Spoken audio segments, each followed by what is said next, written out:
pensé, d'ici début avril, nous pouvons une position pour sortir avec le first draft en ce qui concerne le plan directeur.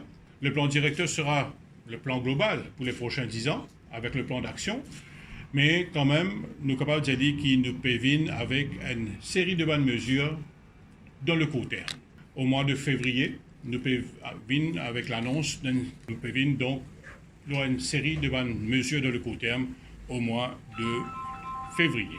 Les postes assises de l'environnement, nous sommes capables de dire avec un grand sentiment de satisfaction que les assises de l'environnement finissent un succès à tous les niveaux. Nous finissons la participation de plus de 400 participants, qui viennent, et un bon nombre là-dedans, viennent de pas moins que 200 institutions qui concernaient directement avec la question environnementale.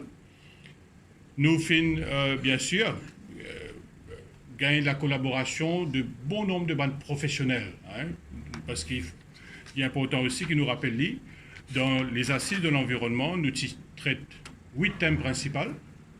En ce qui concerne les assises de l'environnement, nous traitons les zones côtières et environnement marin, la biodiversité et ressources naturelles, la lutte contre la pollution, la culture environnementale, la gestion des déchets, urbanisme et politique environnementale, le changement climatique et le contrôle des déchets plastiques.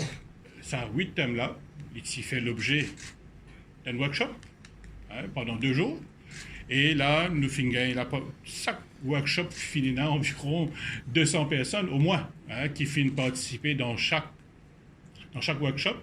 Finit dans une discussion très enrichissante, très directe, très franche. Et moi, personnellement, je finis très apprécié le déroulement des assises. Et nous sommes capables de dire que ça nous fait une sortie grandie et vraiment renforcée dans nos convictions en ce qui concerne la politique environnementale du pays.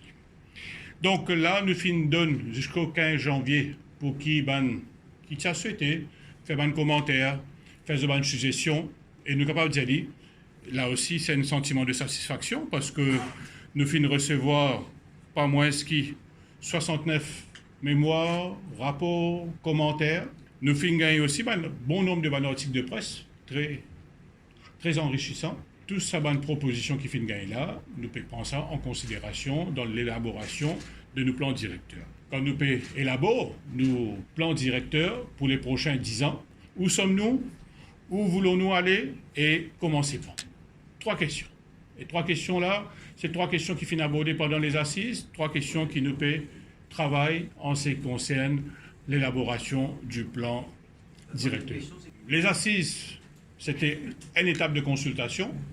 Les consultations peuvent continuer. Les consultations peuvent continuer. Je suis capable de dire, pour tout ce thème-là, nous avons une séance de travail qui nous peut faire avec tous ces stakeholders encore. Donc là, nous pouvons rentrer beaucoup plus en profondeur sur toutes les questions techniques.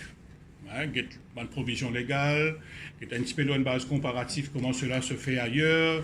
À la base de bonnes retombées qui nous peut gagner, le ministère, bien sûr, peut venir avec le plan directeur qui pour comprendre l'orientation politique et stratégique sur la question environnementale pour les prochains 10 ans, 2020-2030.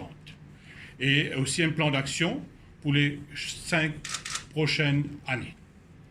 Ce processus d'élaboration du plan directeur adopte le même principe de consultation que les assises. Et là, nous d'avis que cette approche-là peut permettre nous assurer que tout bon point de vue qui finit mentionné, élaboré, qui finit émergé durant les assises et aussi les autres consultations, tout cela pour prendre en considération.